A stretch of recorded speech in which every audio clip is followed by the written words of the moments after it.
Right. Good evening, ladies and gentlemen. Welcome and thank you for coming this evening. I have just compared watches with my German colleague on the right, and we realised it's 6 o'clock, French colleague.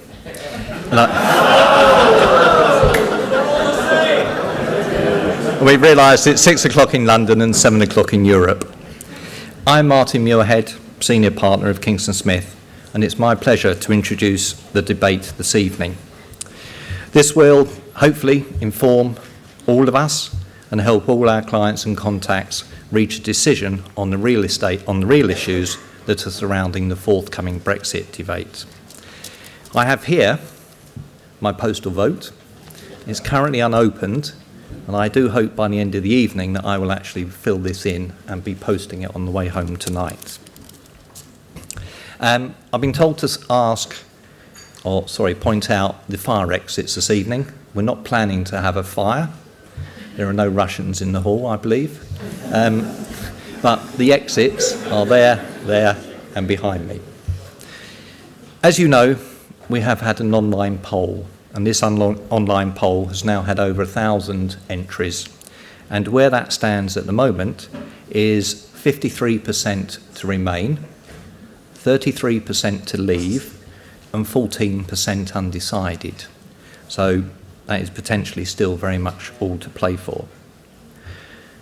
Although all days have been big days in this shall we stay or shall we go debate, today has actually started with 3 large pieces of news. The first one is that the German bonds are now in a negative interest territory. That means they actually charge you for looking after your money. George Osborne this morning announced that if we do Brexit, there will be a budget. One does question if he will still be Chancellor. And he is saying that income tax will raise by 2p for basic rate and 3p for higher rates. And he will slash the NHS budget, which was ring-fenced in his manifesto. Today, the FTSE has fallen below 6,000 for the first time in a long time and closed at 5,966, and the dollar closed at 141. All those signs are normally that we have economic unrest to come. I hope you find this evening enjoyable and informative, and I look forward to seeing you all for a drink afterwards when the discussions have finished. I'd now like to welcome Sir Michael Snyder, who will introduce the panellists and chair the debate. Thank you.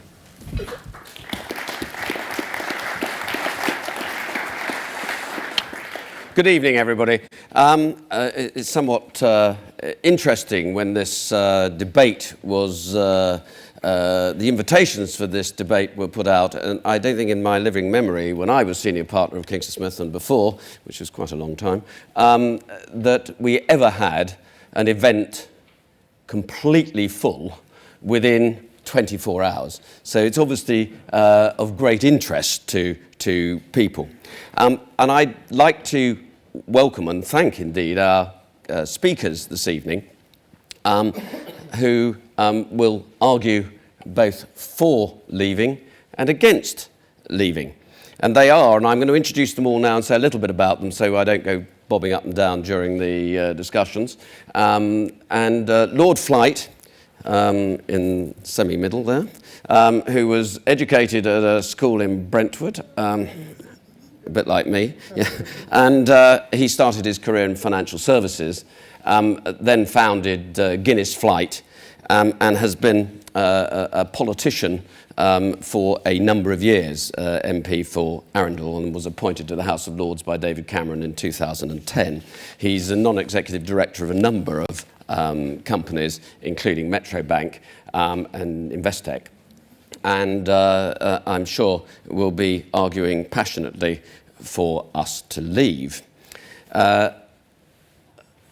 Next is Mark Boleat, who is the Chairman of Policy and Resources of the City of London Corporation, or the leader, and he has had a varied and successful career. He was Secretary General of the Building Societies Association, Director General of the Association of British Insurers. He runs his own consultancy. He's run regulators in Jersey from where he was born, and he runs, as I say, he leads the City and has a very wide role in that. He's Deputy Chairman of City UK and the International Regulatory Strategy Group, as well as a member of Central London Forward, London and Partners, and Vice Chairman of London Councils. He's also a Fellow of the Institute of Bankers. So, as you can tell, has had a successful career. And he is going to be speaking passionately in favour of remaining. We then are very grateful that Jean-Pierre Larroze, who's the managing partner of the French accounting firm Aptitech, and he's been a partner there, he's CEO, and he's been a partner there since 1984.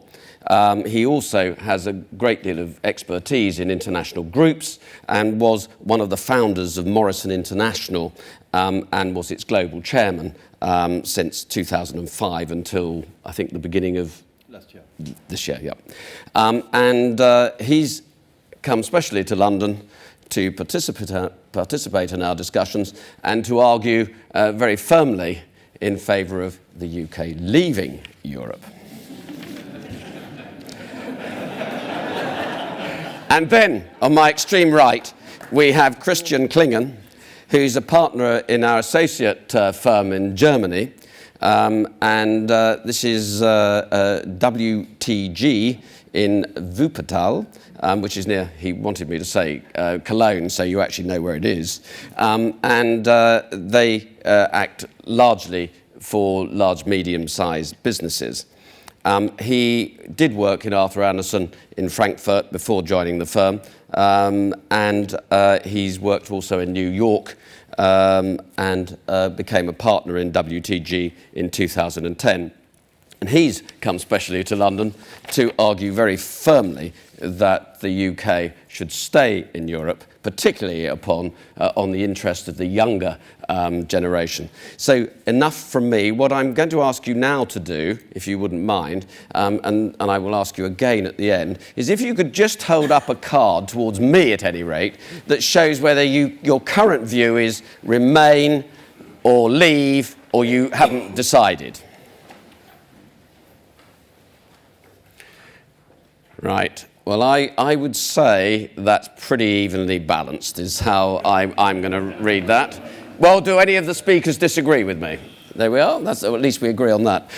And I will ask you again at the end. So the way we're going to do this is I'm going to ask Lord Flight to speak for a maximum of 10 minutes.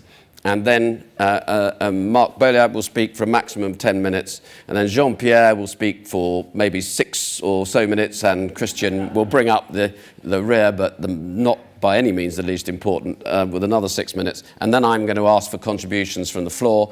And we will see the responses that we get from the panel. So without further ado, can I ask Lord Flight to come and speak?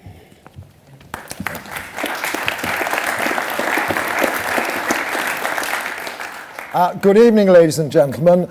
Just for starting credentials, I am a quarter French and my wife's half German, so we're certainly not Little Englanders. Can I just start off by saying I think there are 4 big important issues before getting to the economic and city issues, and in a way they will probably most decide what the result is. And the first, on which is really what drives me, is that we've spent 1,000 years building a democratic system, making our governments accountable, having our own laws, getting rid of governments when we don't like them. And suddenly we've quietly slipped into a situation where 60% of our law comes straight in from the Commission, is put into law by royal prerogative, not by any parliamentary discussion. The European Court of Justice has asserted itself as a US Supreme Court and can strike down anything, and suddenly we're giving away our complete democratic free law heritage, which I'm afraid is completely unacceptable. I think the second obvious territory is that of borders and migration, and the practical point is that our facilities, our infrastructure, our schools, our housing can only take a certain number of people.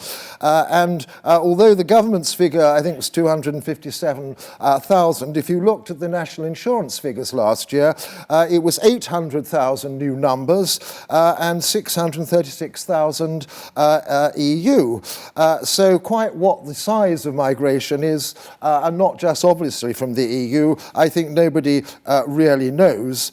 But the point, I think, is as Dyson pointed out, that where we want really skilled people, and in our universities some 60% of engineers come from outside the EU, and even more of the key research people are often from India, from China and so forth, they can't stay. It's a nightmare. It takes 4.5 months to get a visa if you're lucky enough to get one. So in essence, we should have the people that we want and we need, and not being able to control that aspect. And I think people sensibly want to copy the Australia model. And what is wrong with excess migration is, as Stuart Rose on the stay side has pointed out, it drives down wages, the infrastructure can't cope. And there's the other side of the coin, which is the poorer countries on the eastern side of Europe are increasingly stripped of their talent. It's a nightmare for them.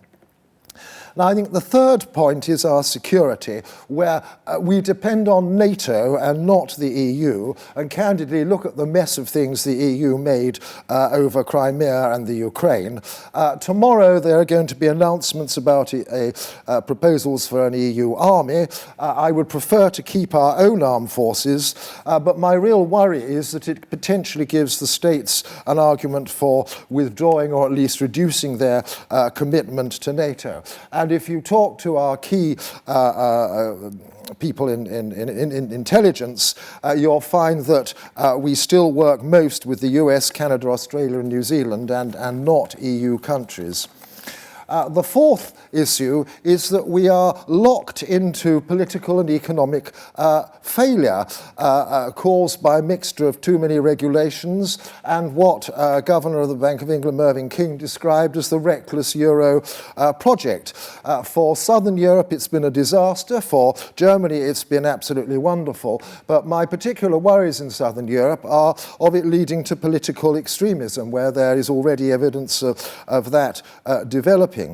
I think that the EU Commission is really in denial of the problems, and Germany refuses to consider any transfer payments. Well, where different areas share the same currency, America or here, we learned long ago you have to have substantial transfer payments. In America, it's some 37% of federal spending goes to below the Dixon-Mason line, and in here it's about 80 billion. But I'm afraid the German answer is everyone must be like Germany, and really, nice though that would be if they were, it's not realistic. I also think that we have been mistaken until recently in ignoring Commonwealth ties. The total GDP of the Commonwealth is actually 140% of that of the EU, nearly 1.5 times the size. And quite interesting that, again, Dyson, 81% of his exports are not to EU countries, but substantially to the fast-growing economies. Now, I think the government fear tactics have candidly been counterproductive, and I think people have got rather fed up with them and tend to disbelieve them. I've seen forecasts of -6 to +10, and it really depends on what assumptions you make and what timescale you're talking. Clearly, there's going to be a period of adjustment if we vote to leave, but as Stuart Rose again pointed out, nothing much will happen for 5 years. There will probably be a 2 or 3 year period of negotiation, then activate Article 50, and then 2 years of drafting. And I expect it's more likely to be if you like, a unique UK-Europe deal, and not particularly an EFTA deal. But we will see. But Europe would shoot itself through the foot if it didn't agree sensible trade arrangements. The current account surplus, which is even bigger than the trade surplus last year was 107 billion, and moreover, our exports to the EU are on declining trend. They were 60% of our exports in 2010. They are now 44, but you've got a knock-off transshipment through Holland, so about 39, and forecast to come down to 35. 95% of UK companies don't export to the EU at all. And going back to shooting through the foot, Germany exports 820,000 cars to the UK, a fifth of its entire output, and worth over 20 billion. So I can hardly think that it's likely that a tariff war is going to be started from the EU. Now, the single market was designed for goods. It's work well, not services, and it's very incomplete on services. Our economy is 88% services, which is one of the reasons why its importance has declined. Looking specifically now at the city, the biggest, of our financial service exports, about half go to Europe and half to the rest of the world. The biggest earner is investment management, but that is 78% non-EU. And for the EU and for retail markets, already people have Luxembourg and Dublin UCITS because that's what the markets in continental Europe want. Interestingly, for hedge funds and private equity funds, most of them are Guernsey companies listed in London and currently marketed under the old country-by-country rules. But interestingly, Guernsey, along with Hong Kong and the US, is scheduled the first to get EU third country passporting later this year. So I think it'd be slightly strange if Guernsey, an offshore centre not part of the EU, got passporting and the UK didn't wherever it wanted it. Looking at insurance, 88% of their exports are to North America and Asia, and if we were out, they could do without the costs of Solvency II on most of their businesses. The larger participant are the investment banks, but most of them already have branches and candidly can book their business through that if they needed to. I think many people don't know that MiFID II provides in 2018 that if there is equivalent regulation, access will be allowed. So I think the deal is already, in some senses, starting to shape up. As I've gone around doing debates, what I've found, not surprisingly, is that the large outfits, the JP Morgans, the Goldman Sachs, they are strongly in favour of staying, but then where there are entrepreneurs and smaller businesses, they are strongly in favour of leaving, the Luke Johnsons, the James Dysons of this world.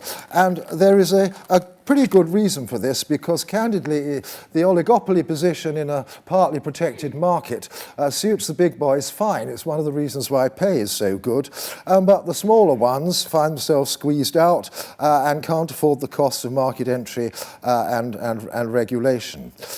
So I think it's much what one finds. There was a very interesting Dyson interview, many of you may have read, I think it was last week, and one of the points he made was that of the various EU committee he sits on, the large companies get together ahead of time, vote en bloc and in their own interests.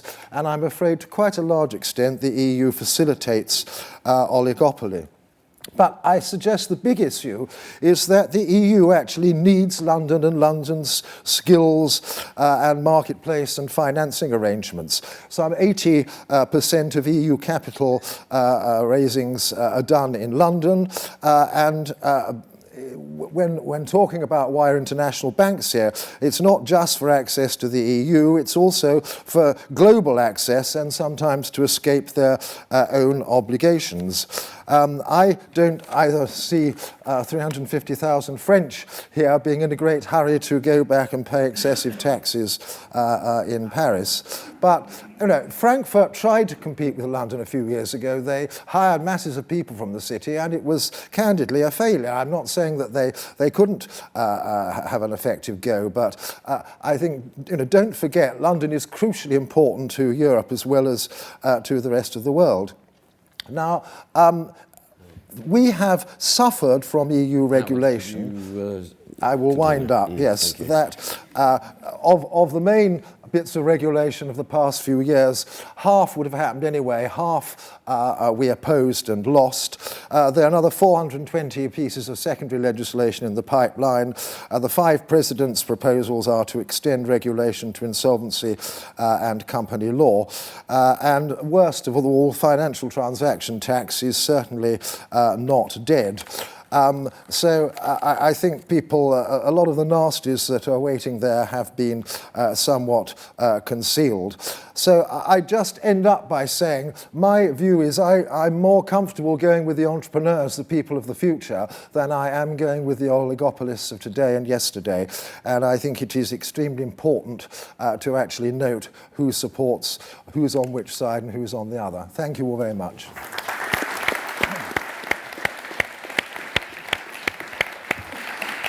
Thank you very much, Howard. Mark, would you like to? Thank you, Chairman, and a great pleasure for me to be able to speak in this debate. I'm going to be positive.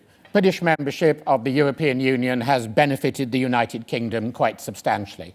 It's given very specific benefits to the British people. You can look at examples such as now telephone roaming charges, cheap air flights, and so on. As far as the ordinary consumer is concerned, the huge increase in trade with the European Union has meant there's been more goods, cheaper goods available. We know from all of the research that free trade benefits poorer people more than anybody else. And membership of the European Union has led to a significant increase in employment in the United Kingdom, as we've been able to take advantage of the single European market. Nowhere is this more true than in respect of investment banking, where there are 100,000 jobs in Europe, 90,000 of which are in the United Kingdom. I'm old enough to have voted in the last referendum, but young enough to remember how I voted.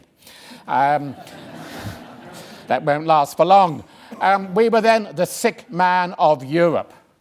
We are not the sick man of Europe today. We are the leading economy in Europe. So clearly, membership of the European Union cannot have caused that much damage. And we've done that by pooling our sovereignty, not by giving it away. We are not ruled by Brussels. We are part of a club, the European Union. We are very effective in getting our way in the European Union because we've got outstanding officials and government ministers who've generally turned some quite bad European proposals into some quite good law. Now, interestingly, and it doesn't surprise me that my previous speaker has mentioned a number of individuals and companies. He has to do that because there are so few of them.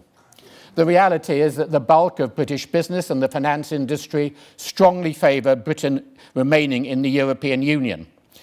Insurance, for example, a very strong letter from the entire Lloyd's insurance market saying that membership of the European Union was essential to London retaining its preeminent position as the insurance and reinsurance centre of Europe.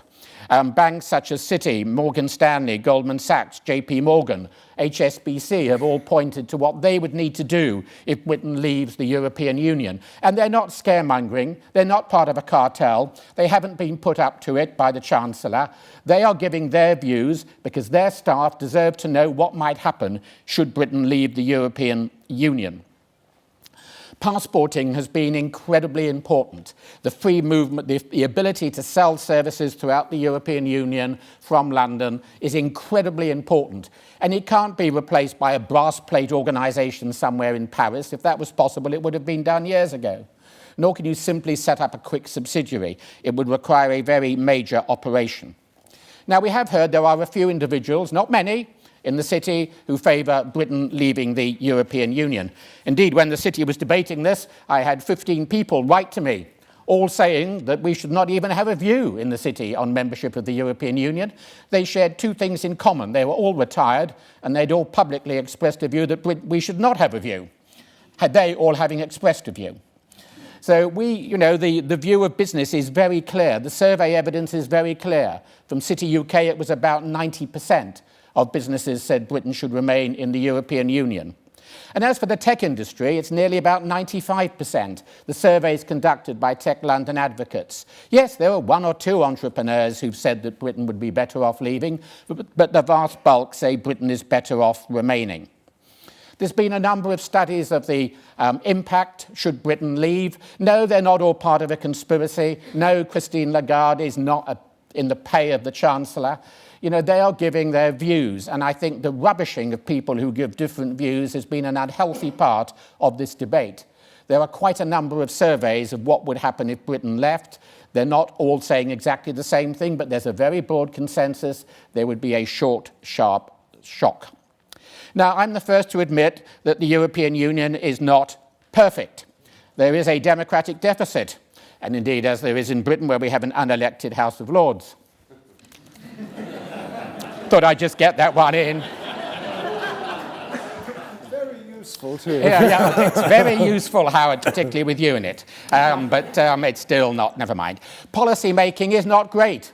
The three-shirter meetings, i.e. you change your shirts 3 times because you're up for 36 hours, are not great. The European Union's made some shocking calls, the euro being one of them. But Britain's made some shocking calls in the past as well. You know, the European Union is not the only one capable of making bad decisions. We're capable of doing it very well all on our own. But the fact is, because of the semi-detached status we have with the European Union, outside Schengen, outside the single currency, we are immune from a great many of those mistakes. Once heard wonderful stories about what the European Union has done to Britain, and I'm glad I haven't heard any of that from the previous speaker tonight. It doesn't interfere in every aspect of everyday life in Britain. It's got no say on education, on housing, on health, on the way we do most things in Britain. It does not strangle business with red tape. When I'm told that, I say to people, such as. And the immediate result is either a deafening silence or European Court of Human Rights, not European Union, but never mind, it's got the word European in it, it'll do. Or the cap on banker bonuses. Yeah, that's going to be a great war cry on the streets of Walsall. Leave the European Union to pay bankers more. The fact is, people often can't give examples. And when you ask business, as the government have done, is the balance of competence between the EU and Britain right? The answer is roughly yes. And when you ask them what legislation would they like removed, the answer is not a lot. Or in the case of financial services, from a huge exercise, the answer was precisely nothing. Nor does membership of the European Union inhibit us in dealing with China, India, or any other massive, great, big markets. So on balance, I think membership of the European Union has been good. And leaving would be a massive risk. Now, we don't know what out will be, but we might know fairly soon. One gets different views. Some on the leave say we will be inside the single market, no problem, the world will carry on. Others say no, we'll be out of the single market. The only assumption is we'll be out of the single market. And the notion we can tell these foreigners, you know, you need us more than we need you, give us free access to the market. No, that will not happen. If we want to be part of the market, we have to comply with the rules like everybody else. And as for migration, bit of arithmetic, there may be a few accountants here. The government's target, come on, accountants can count. Government's target is 100,000 net migration a year. Net migration from outside the European Union currently is 180,000. So how are we going to allow even more from outside the EU without actually expelling people who are currently here? You know, if we lose free movement of labour, it will damage many businesses immediately. How will I get served in Pret-a-Manger without free movement of labour? How is our tech industry going to survive when half of the people leading the new tech companies in London were not born in the United Kingdom? It's no good saying they'd get visas, or as I heard from somebody yesterday, we would have a system that would enable the top tech people from Europe to come in without visas. I said, how does that work? Well, we'd give them a bit of paper saying they could come in. That's a visa. No, it's not. It's a system without visas. And that's the sort of argument that I'm hearing at present. So, and if we leave, we will lose access to the single market. And MiFID II is no answer to this whatever. Yes, there is an equivalence regime, but it's not assumed. It has to be asked for and granted by the European regulators. And it takes years. Yes, Guernsey have done it for a product, Howard, very easy, after a couple of years. So, you know, this notion that if we leave, we're free to do everything we want. We can make our own rules. They'll trade with us because they want to sell their Mercedes to us. Yeah, we want to sell our cars to them as well. Already you can see the uncertainty in the market. Business is pretty united as it can be. All the surveys, 60, 70, 80% in favour. They're not wrong. They've looked at it seriously. Businesses throughout the country have looked at what Brexit would mean, and they don't like what they see. It is a massive risk that people would not take if they were running a business. It's a massive risk for this country. We shouldn't take the risk. Thank you.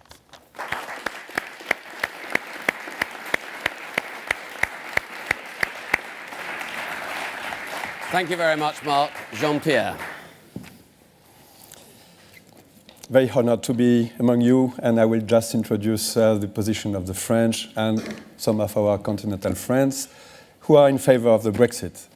And during my speech, you will understand that if we are in favor of the Brexit, it's probably for reasons which will convince you to vote against the Brexit. But I will try to explain our position. First of all, I would like to explain that according to what we read in the French newspaper, we consider that this Brexit vote is a pure internal Tory party affair, which gives a lot of frustration to the Commission because they are now devoted to the consequences of a Brexit, and many people are working now to see what will happen after, where we have to work about the immigration, Ukraine and Greece and all these things. So this is a waste of time, and French people are really upset with the situation. But now they consider that it could be a great challenge for us or for the continent. Since the beginnings in 1957, I'm sorry, UK was not part of the first Rome Treaty. The sharing sovereignty has not been something accepted by UK, and every time the creators of the European Union were very careful to see what could be accepted by UK, and French people, probably German, were always very upset to see these exceptions which benefited to UK. I spoke last weekend with a member of the European Commission, and he said, I will find the English word, UK could be considered as the stowaway in the EU because there are a lot of exemptions which, for which the other countries are very jealous, and they don't understand how we can give some benefits to UK and not for them. So what are the positive consequences of a Brexit? The first one, we spoke about it, it's a loss of the financial position of London. And of course, you spoke about the 250,000 French people, but also a lot of specialists in banks, insurance, and things like that, and brokers who would have to come back to their countries and develop business in continental Europe. So this is a great advantage for continental Europe. Despite the disasters on the general economy, we would immediately benefit from this situation. A very easy consequence also would be the improvement of the price of the real estate in our countries, because already some UK residents or UK citizens are trying to buy real estate in France, in the southwest, in the west, and consider that it will be a good opportunity for them to invest in our country, so it will increase the price of the real estate. And of course, all the international groups having subsidiaries in UK will have to reconsider their position worldwide. Another thing is about UK exportation, because today European Union has a lot of rules and of controls, of standards, of certifications. Importation of goods from UK would become more and more difficult. And we took the example of Airbus. You know that in the aircraft industry, the standards are very strong. And for every spare part of an Airbus, you must have a certification. As soon as spare parts are coming from a country which is not in the EU, after a period of time, it could be considered as a danger. So it's a great challenge, a great possibility for Latecoa in France or Zodiac or countries like that, companies like that, who could be more than happy to have the possibility to sell their spare parts instead of buying to UK. Another great advantage would be if UK is leaving the EU, France and Germany could be again the leading couple of the group and come back to the basics of the 1957 time. And some French politicians, you know, we have our presidential elections next year. Some French politicians consider that the funding group should reconstitute now and come to the basics of the projects, the initial project. Then there is also very positive results, but even if the vote is against the Brexit, which is the reformation of the EU, and a so big shock, even up to now, will make absolutely compulsory a reformation of the Commission and the anti-democratic system we saw today. So for us, what has been done today is nothing will be done as it was before. So the thing has to move in a more concrete way, and of course to reduce corruption, to reduce waste of money, and probably to come to a better concentrated vision of Europe. Then there are two geographic issues I wanted to discuss with you. The first one is Calais. You remember that since 1558, Calais is in France. And so the border now, because of the Le Touquet agreement, has been pushed to Calais. And now we have thousands of poor people living just near the harbors.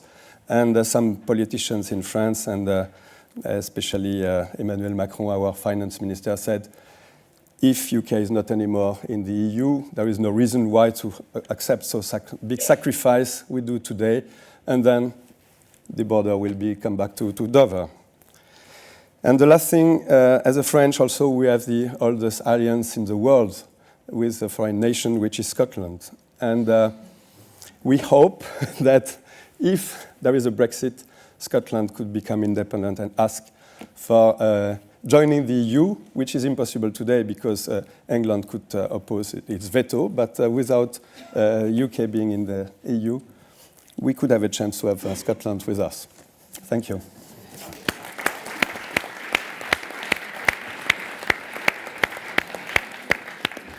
Thank you very much, Jean-Pierre. Christian. Good evening, everyone. I'm honored to have the privilege to speak to you tonight and present the case why Britain must remain in the European Union. With all due respect, being the youngest person on this stage, I guess I will not only present the German view, but also share some thoughts of the younger generation on why I am 100% certain that there's only one real option to vote for next Thursday: remain. As most of you are part of the business community here in London, I will start right there. As you know, Germans look at the automotive industry first. We have witnessed the recent resurgence of the UK as a car manufacturer, having attracted Asian car makers like Toyota and Nissan to build factories in Britain, to great part because from here they have market access to 500 million Europeans without any customs. The UK is exporting about half of these cars all across Europe. 2/3 of the parts for the auto sector are sourced through supply chains stretching throughout Europe. With a Brexit, most of the advantages of a single market would be lost. You have heard all about the economic cost of isolation. Just in the automobile sectors, researchers believe that 80,000 jobs will be on the line in case of a Brexit. I came to London this morning under the impression that even the Brexit supporters do not really challenge the significant negative impact a leave vote would have on the British economy, at least in a short-term perspective. It might be downplayed, the significance might be downplayed somewhat by arguing that you would still be able to take opportunity of the single market even after leaving the European Union. However, as the German Secretary of Finance, Mr. Schäuble, put it just last weekend, in means in, and out means out. A leave vote will not mean that Britain will be able to further take advantage of the positive effects of being a member of the European Union and the single market, but just stop paying and not being further affected by regulations that you don't like. In means in, out means out. However, aside from the economics, I would like to rather use the next few minutes that Michael has given me to discuss the other effects, the political effects of a Brexit. Because it is not just Britain that will lose, but also Europe, as my fellow speakers already pointed out. let me start that by saying Europe isn't just Brussels. Have those campaigning for the Brexit forgotten about the events of the 20th century? 2 world wars, millions dead, the continent being a battlefield. A total of about 1 million British soldiers lost their lives in these horrendous world wars last century. They lost their lives to prevent imperial and nationalist ideas taking hold of Europe. Europe is a successful attempt to learn from the last century and to leave the horrors of war in Europe behind us. Since the end of these awful wars, the idea of a united Europe has been promoted by the vast majority of all great European politicians. We have come so far in achieving this. I am a 40-year-old German, and I was invited to discuss with you why the UK, once a bitter enemy of Germany, needs to stay in the EU with us, by our side. Have we succeeded in creating a united Europe? No, not even close. The EU is bureaucratic, complacent, opaque. The monetary union has constructural flaws. We have an unrestrained debt crisis in almost all European countries, and a scattered regionalism in some countries like Spain and Belgium has recently emerged. It sometimes feels like Europe is its own biggest enemy. Therefore, a Remain vote does not mean that nothing needs to be fixed. A lot of things need to be fixed in Brussels. But let's look at the positive things. The UK belongs to Europe. The only way to change the bad habits and the errors I just mentioned is that you stay in and participate in changing Europe for the better. The British are so important as a force for reason in European discussions. You always wanted to make Europe more efficient and less top-heavy. Leaving the EU now would throw away decades of work and achievements, however small or large you feel they are. The UK has always been part of the global avant-garde. And in Europe, you have been at the forefront so many times. You led the way, freeing my home country and the rest of the continent of that evil dictator in the 1940s. Mrs. Thatcher drove forward the European single market in the 1980s. Mr. Blair pushed ahead the enlargement of the European Union around the turn of the century. Leaving now would hurt Europe and the UK alike. In a future without the UK, also the EU would become economically weaker, just as you, domestically more fragile, and externally more vulnerable.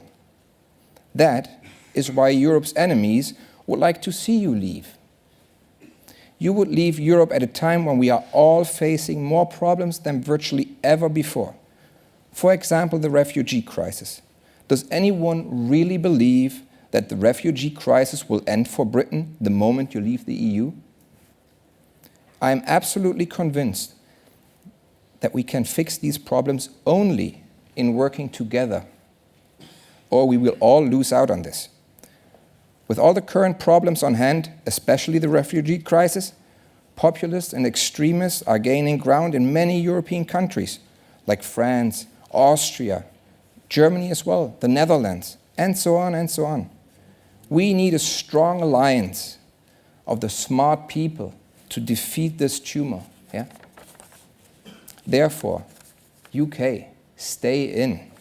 Let's not narrow down the debate to all the flaws the European Union currently has.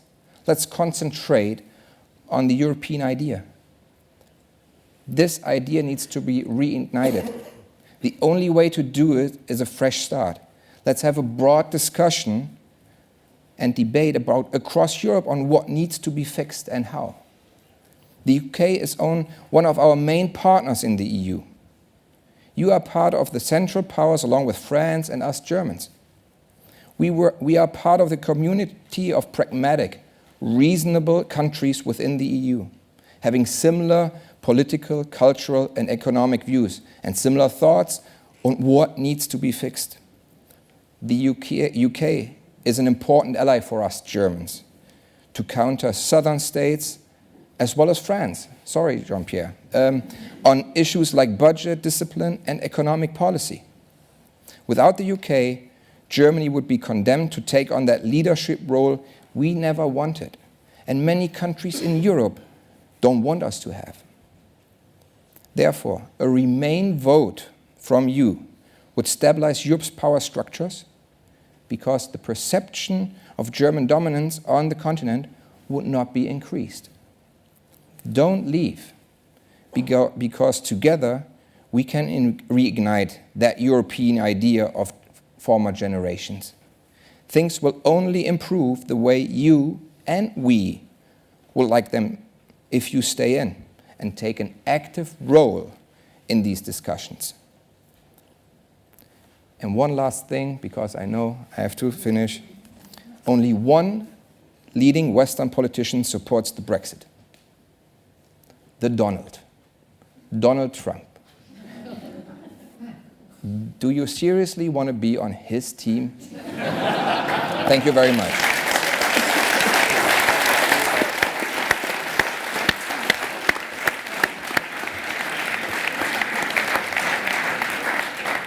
Thank you very much, all of you. And I guess, Christian, you got the loudest applause for that last comment. Now, what I would like to do is, if you would like to make some contributions, I'll try and take 2 or 3 together, and then I'll get responses from the panel. Could I ask you to wait until a microphone arrives, and if you could identify yourselves, that would be very helpful. The gentleman right at the back there.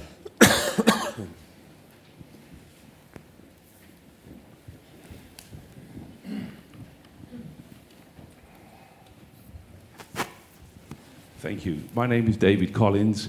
I have a question, please, for Mr. Jean-Pierre.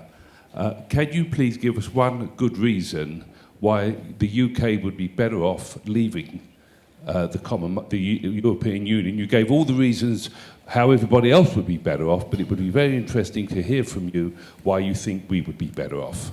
Thank you. Thank you. Anybody else? Yes, gentleman at the front. So the question is? I'll repeat it. Well, you do it. Richard Joseph, a question for Mark. Are we being asked to leave the European Union as it stands at the moment, or are we being asked to leave the European, or vote on our membership of the European Union as it intends to become, i.e. the project, or whatever exactly that means? Thank you. There's one gentleman at the back there.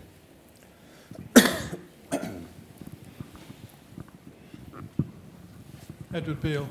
A number of the panellists said that the UK ought to stay in the EU in order to help reform it. David Cameron, before calling the referendum, had long discussions with his colleagues in Europe about trying to achieve reform. What are the prospects if the UK votes to stay in, the reform will actually be achieved? Okay, thank you. Right, well, I'll just take those 3, if I may, if only because I'll only manage to remember 3. Jean-Pierre, I think you were asked, you gave lots of reasons why it might benefit other people, but what is a benefit for the UK? To live? Yeah. Yeah. Good question.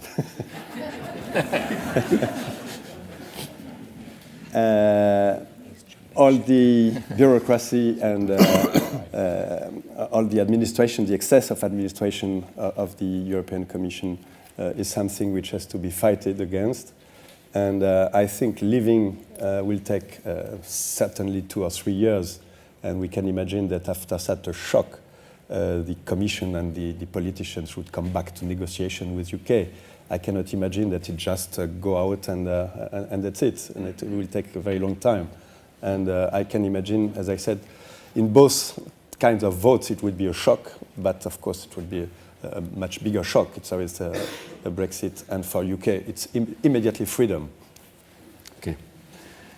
Mark, you were asked whether we're talking about the current EU or the projected EU. Yeah, we're having a bogeyman being set up of what the EU is going to become, a bogeyman unknown to most of the people in the European Union. Talk of the 5 Presidents report, which gets great publicity in Britain and is regarded as being not very relevant anywhere else. you know, the notion that we alone in Britain know what we should be doing in reforming the EU, and the other countries are run by people hell-bent on bureaucratic doing everything and trying to damage Britain, it's just not true. You know, the joy of my job is that I've been able to travel to many European countries, meeting large numbers of people coming in from other European countries. We have formal dialogues with a number of countries. I mean, not only do we not have a monopoly of reform proposals, we didn't even start it. The Dutch produced a far better package of reforms before we ever thought of the concept.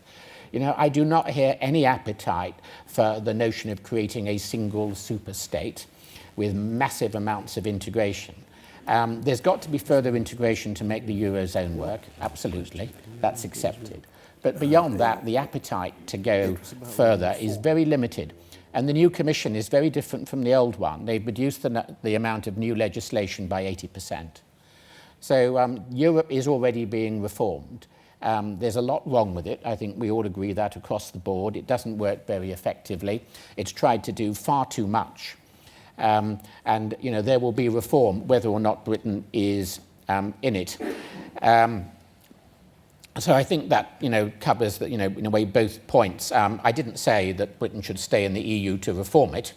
I think Britain should stay in the EU, and the EU needs to be reformed, but that's not the purpose of doing it. The EU needs reforming. The other countries want Britain in to help that process because we have the most liberal approach. The Germans see us as a valuable ally. The French do occasionally, and occasionally see us as a valuable enemy. The Dutch see us as a huge ally, but don't trust the Germans to protect them from the French. I could go on, but I better not. I don't think you better. The last point was really how would the reform process work? And I think, Howard, would you like to start with this one, and I'll get other... Yeah, I just say, first of all, it seems to me we've got a 3-to-1 panel, so I shall expect to get twice as much time as anybody else. You had that already. I think, you know, if the EU were keen for Britain to stay, Cameron would have been able to negotiate some sensible reforms. And what he got, the Italians, I fear, rightly described as fried air. I mean, he got little or nothing of any value, a little or nothing that actually the European Court of Justice couldn't overturn. So I think this proposition that suddenly the EU has become reasonable and sensible and reforming itself, I don't see it, candidly. And I certainly don't see the people at the head of the EU as particularly reformist and enlightened. And I come back to the point I particularly made. What is the EU doing to manage the problems caused by the euro? What is it doing to sort out the whole migration nightmare? I mean, I think it's pretty ineffective. Now, you asked, what are we voting on? Are we voting on leaving an EU as it is, or now, or even where it might be reformed? I mean, in a sense, we're voting on how it is now. My only sort of point, which I think has no more than a 25% probability, but if the referendum is an advisory referendum, it's not like the proportional representation referendum, which was mandatory. So if the referendum comes out modestly in favour of Brexit, it is possible that the EU may suddenly turn around, as it did in the case of Denmark and Ireland, and actually offer some sensible reforms. And in that situation, I think the only thing Cameron could actually do would be to call another referendum. So we don't know where this is going to lead. Fine, let me take some more points. Yes, the young lady there. It's a question for Lord Flight. You mentioned, perhaps in passing, that the EU had made a mess of Ukraine and the Crimea. If we were not in the European Union, what do you think Britain could, would, or should have done? Hang on. We'll take one or two others. Right, gentleman there. And I'll come to you. This gentleman there, and I'll come to you. Just trying to draw some of the straws together which have been announced. Sorry, it's Robert McNally from IRED. I think it was Roosevelt who said that the art of diplomacy was talking quietly and carrying a big stick. And when David Cameron went to Europe back in February, he had no big stick. So I just wonder, and I'd be interested in the panel's views, maybe an exit vote, a Brexit vote, is actually a good thing in the sense that is that not a big stick that will then enable our European partners to come back and renegotiate properly, give Britain what it's after, which I think is probably the same thing that Germany wants as well. And I was very impressed, Christian, by your speech. And then maybe we can all move on in a reformed Europe within it on terms that we're all happy with. Fine, I'll come back to you in a minute. I think we'll just deal with those two because I think we're going to get... So, Howard, would you like to deal with what would we do if it...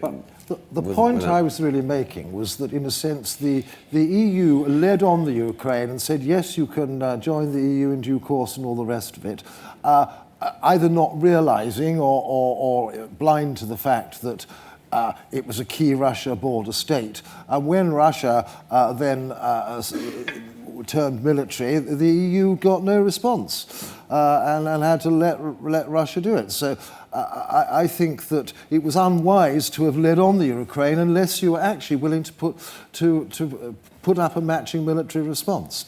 And my point about NATO is that why it's NATO that is our key defence is that the members of NATO all are legally obliged to come to the aid of each other if we're attacked. That's the heart of its strength. I think on the other point, and the gentleman was saying something slightly similar to me, but I'll turn it round the other way, the great stimulant to reform in the EU would clearly be a Brexit vote. Yes. Christian, would you like to comment on either of those? If you have a Brexit vote next week, it is also the question, I think Jean-Pierre talked about it, do you come, then somebody will come, I don't know if it's going to be Mr. Cameron or not, will need to come to Europe and declare something, and I don't see why he should have a better position having a country behind him that obviously doesn't, for a majority, doesn't want to stay in the EU to negotiate him staying in the EU. Yeah? So I think it's kind of a weak position he would be in. I understand where you come from, but I don't agree. Mark. Just a word on the Ukraine. It's not as if the European Union decided.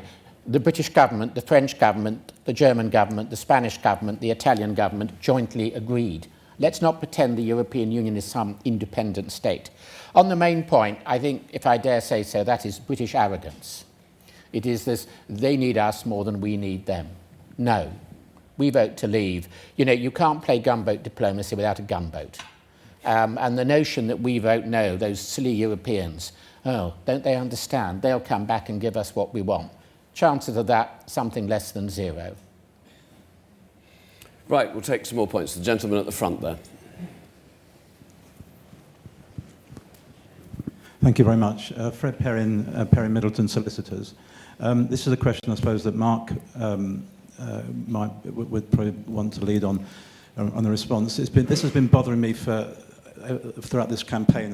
It's the sort of question I'd asked David Cameron, and that is, those who are in favour of Remain keep telling me that it's central prosperity of this country, economic prosperity, jobs. What I cannot understand is, if the European Union, the rest of Europe, was booming, then I'd go along with it. But look at it. You've got the euro, which is a giant Ponzi scheme. That's all it is. Okay. That's all it is. And then you've got France. I think it was about 6-8 weeks ago. Hollande declared an economic emergency. I'm not talking about the strikes and everything. I'm talking before then, because of the poor performance. He's trying to get these reforms through. Greece, well, they're about to go to default again. Italy, the banks are failing. In Spain, Portugal, you've got 50% youth unemployment.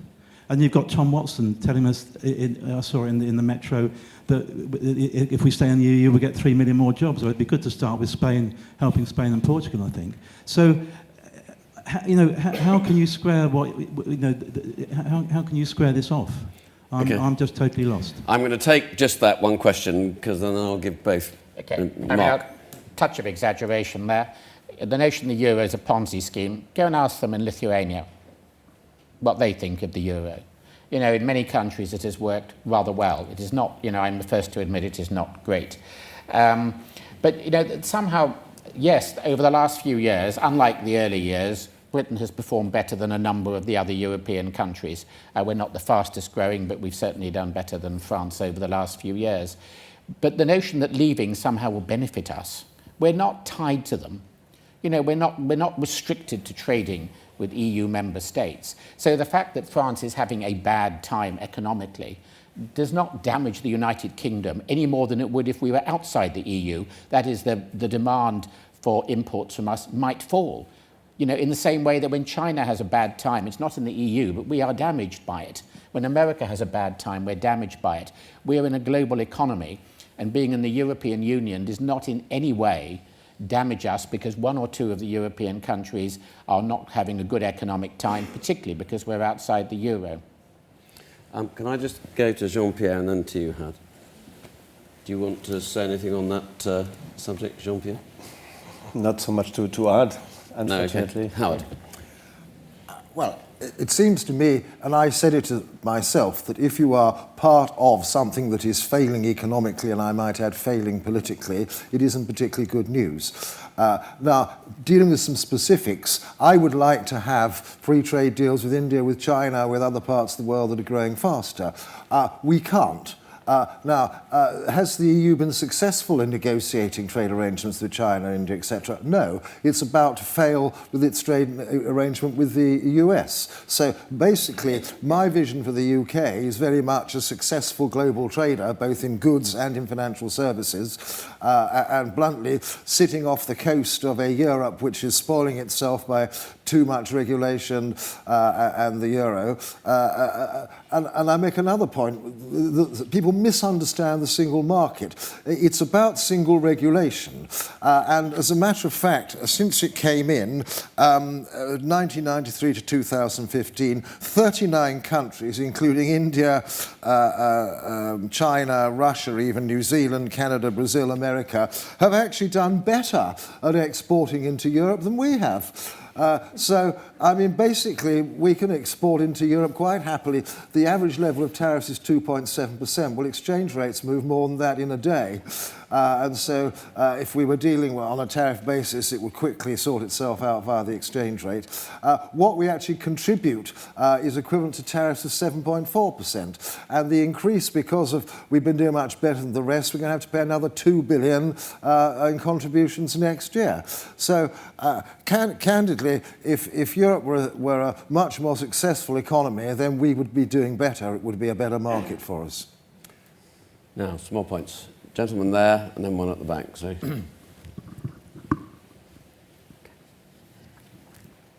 My question is for Mark. If we were not currently a member of the EU, and next week's vote was should we join, how would you be voting? Okay. The gentleman just there. Hello, Alan Jones. I believe our deficit is with two European countries, Spain and Germany. And as I understand it, if we leave, you have to invoke Article 50, whereupon the 27 countries, of which 25 have no deficit with us, meet together and offer us a deal. We're not present in the room when they're putting the deal together. We then have 2 years to negotiate that deal, and then we're out. Is that correct? And I can't personally see that we're going to get a great deal because the leverage is with the EU. Secondly, a point that was made about the trade, I don't believe that 60 million people would do a better deal with India and China than 500 million, but that's just my view. Thanks. Right, we'll just take those two. I'll come back to the other questions. So the first one, Had, do you want to? Sorry, I was focusing on the first one, but if the vote were, do you want to join the EU? Yes, not, no. you already wanted. It seems to me, I think the vote would be quite strongly no, and for the reasons that we've just given. Do you want to join a sinking ship? Now, Mark, briefly on that one. I think it's a hypothetical question because the EU would be nothing like it is.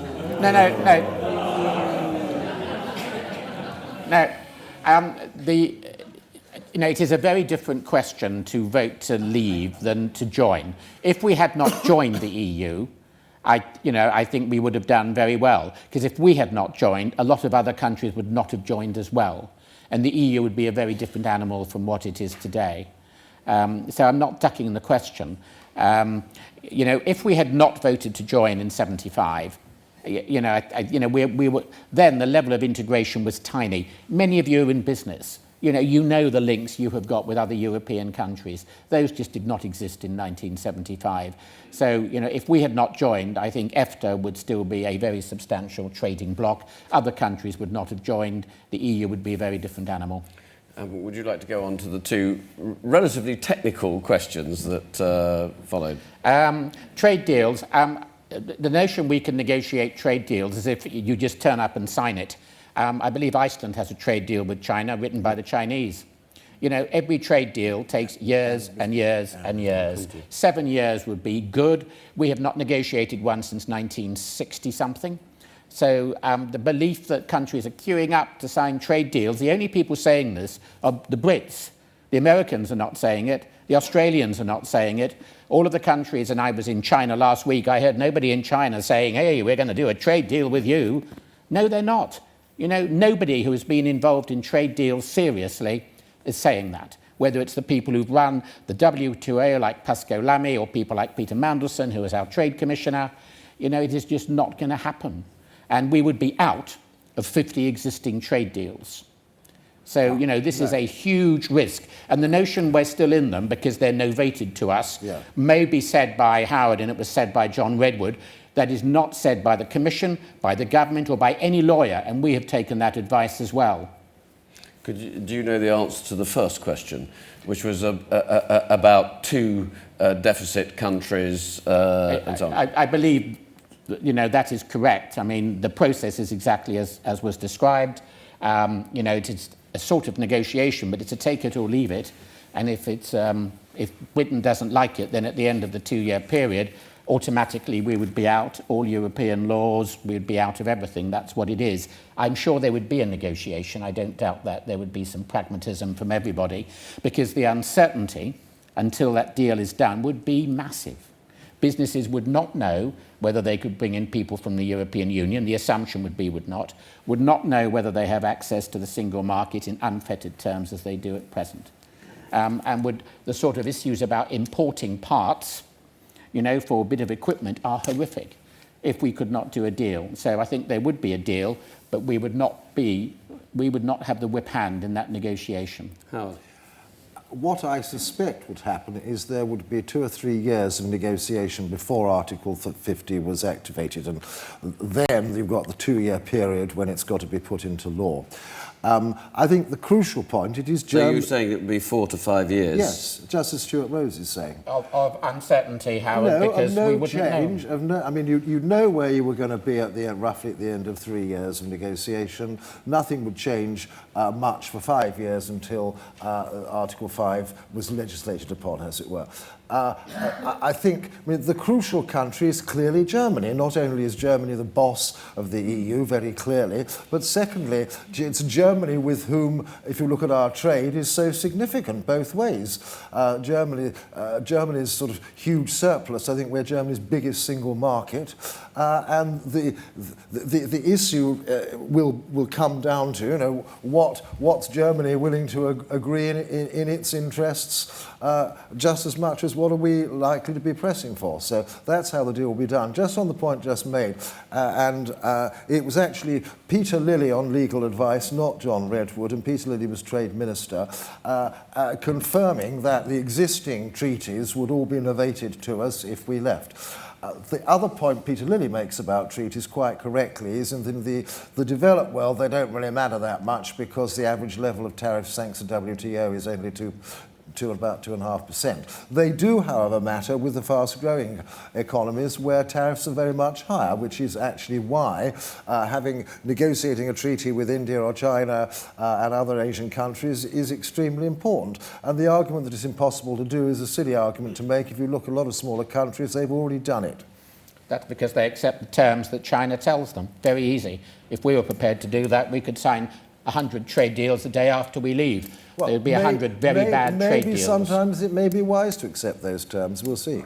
Christian, you were going to say. If I may answer your question as well, I don't think I can see a deal between Europe and the European Union and the UK being hugely favorable to the UK, because this deal would be the example for any other of the other 25 European countries what would happen if they left, yeah? And so I think everybody in Europe, especially France and Germany, trying to keep it together, would try to enact an agreement that would show everyone else that it's very bad to leave the EU, yeah? Sorry, gentleman there, and then gentleman there.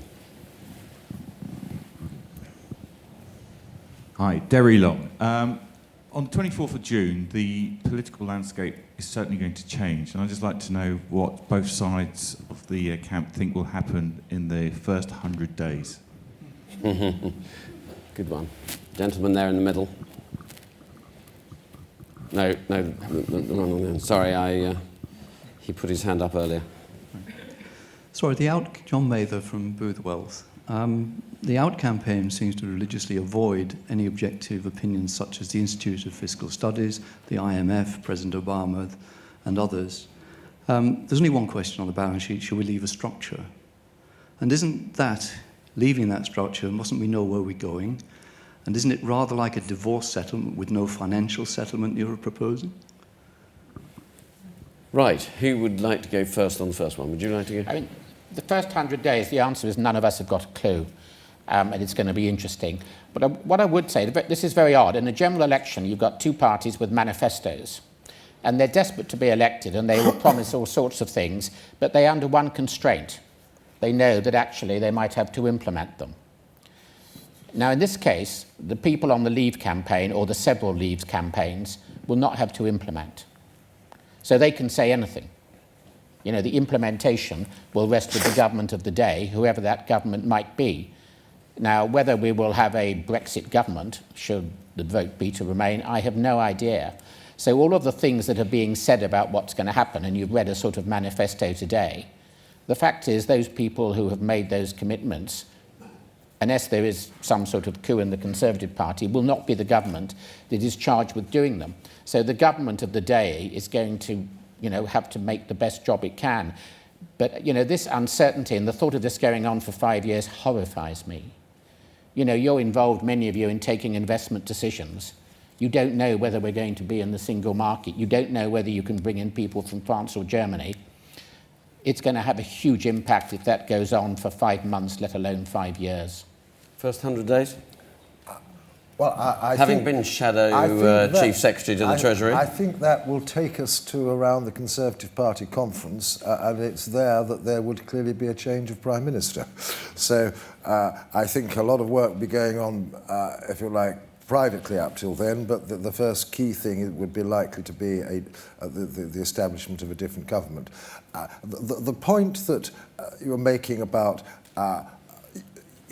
you know, why hasn't the Out campaign got a precise model as to what are going to be the arrangements? I think it's blindingly obvious that that is actually not possible. It depends on it's a two-way negotiating street. We may find that the rest of the EU extremely difficult. We may find they act in their own interest to reserve their own trade surpluses. The worst outcome is that standard tariff supply, which I repeat, average 2.7%, and compare with the present amount we pay net, which is equivalent to 7.6% tariffs. So basically, if it's a tariff regime, it's not going to be that problematic. And I repeat the other point that sterling, the euro had weakened significantly against sterling over the last 2 years because of all the euro problems. And basically for sterling to get back to closer to a 0.9 exchange rate is rather desirable for this country. So exchange rate takes a hell of a lot of the pull, of the burden, if that's the way things are going to go. But I remain remain of the assessment that Germany in particular is a pretty sensible country, a pretty sensible government, and is not going to want to smash its car industry by damaging its exports to this country? Right, can I take, I think there was one hand over here. Yes, one there, sorry. I'll take one more at the back there afterwards, and I'm afraid that'll probably be all we have time for. Hello, Joseph Booton. Just putting finance aside, because I know a lot of us are interested in that, and just focusing on something as basic as democracy, because this vote isn't just about affecting the finances of our generation, but we're looking at the fundamental democracy of not only ourselves, but our future generations to come. We have a government that are directly elected. Most of the laws, as was said by Lord Flight earlier, are made from the EU. They're put forward and proposed by European Commission, which is unelected.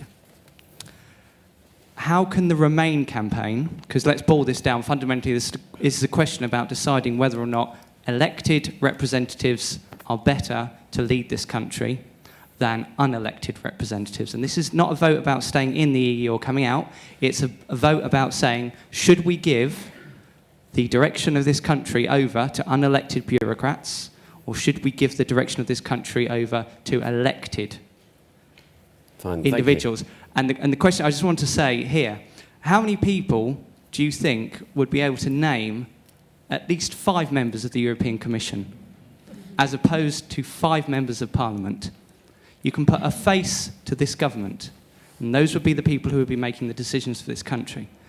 Very few people, I think, could put a face to the names, or even the names, of the European Commission. Those would be the people who would be leading our country if we voted to stay in the EU.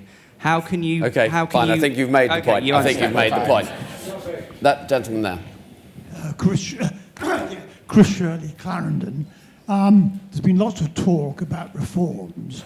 What are the 2 top reforms you would want from the European Union? What are the 2 top reforms? Okay, thank you. Well, if we deal with first, Mark, you could deal with democracy, faceless wonders, or all the politicians we can name in the UK. I bet most members of the public couldn't name me 5 members of the cabinet. Okay, this is just nonsense, sorry. The notion we are ruled by unelected bureaucrats in Brussels, you had the first bit right. The Commission has the power to propose legislation. Propose. In the same way any MP can propose legislation. Legislation is decided on by national governments, by elected leaders, often in ridiculously long meetings taking place over several days. So the Commission does not rule us. I don't know, only in Britain do we think the Commission rules us. And you give people one example of where the Commission is ruling us. It isn't. It's national governments. Now, in terms of our laws, it may be that 60% or whatever comes from Europe. A lot of the laws that govern you lot in financial services, those of you they're not made by Parliament. They're made by the FCA. They're made by the PRA. I'm a regulator now. I've been a regulator in Britain. I made the rules governing claims management companies in the back of a taxi. Okay, that's how regulations are made. But the big things, the laws, are made by national governments together in the European Union. So I don't have that great problem of democracy. And in terms of the bulk of our laws, the weight of legislation, it's not 60%. It is tiny. As I've said, there's no European law on health, on education, on housing, and a load of other things. When I keep asking people, what is the one regulation that gives you a problem? And you get Boris Johnson on bunches of bananas. That's the level it is. Those people in business, what is the regulation that gets you? Because the government asked business in the great balance of competence study and got the answer, well, actually, it's about right. So I don't accept the premise. Sorry, I'm sorry, we've just got to deal with the other things. And the 2 top reforms you'd like, and then I'm going to come to Lord Flight. If I'd been asked 2 years ago, it would be to get the European Commission working as a corporate single body, but that's been done, so I ticked that one off. It would be a much easier process for changing directives. That is tortuous at present, and it means that when things need changing, it can't. But secondly, I personally think the European Parliament's got far too much power. That's an odd thing. You can argue we need more power because that's democracy. I don't think that system works well. So they're process points rather than substance. Howard? Well, democracy fundamentally is about sacking a government when you're fed up with it, and it's about taxation and representation. And I'm astonished to hear what I've just heard. It is absolutely clear that the Commission, in practice, does make rules. They're not approved by Parliament in Europe, the European Parliament. In fact, you're saying you'd like to have less power for it. The European Parliament makes suggestions. Those are fed into the Commission. But the Commission has, I think, 12,000 staff, or 23,000 staff, of which 12,000 earn more than the British Prime Minister. And that is the body that rules Europe. Now, I studied medieval European history when I was much younger, and there was a wonderful old German professor, Herr Walter Ullmann, and he used to say there are two concepts of the power in Europe. The descending concept of power, power comes from the emperor, from God. The ascending concept, power comes from the tribes, the people. Never the two will mix.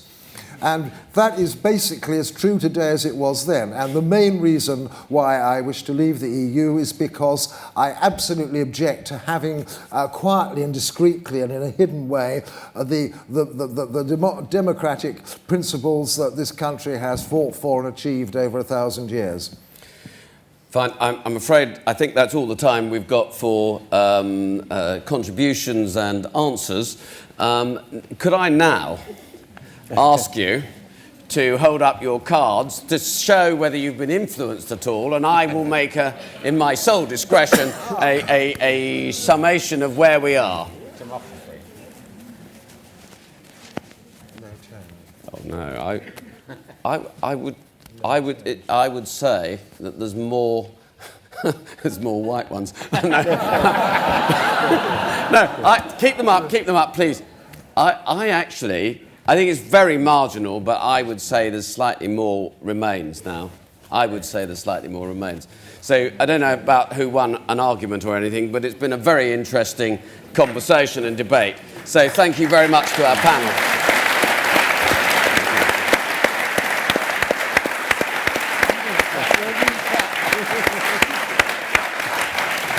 And for someone who thinks he was in a minority of one, I think he did very well.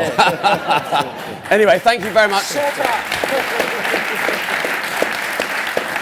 Thank you very much for coming. And if you'd now like to join us for drinks and canapes and so on in the other room, and no doubt be able to speak again to some of the speakers.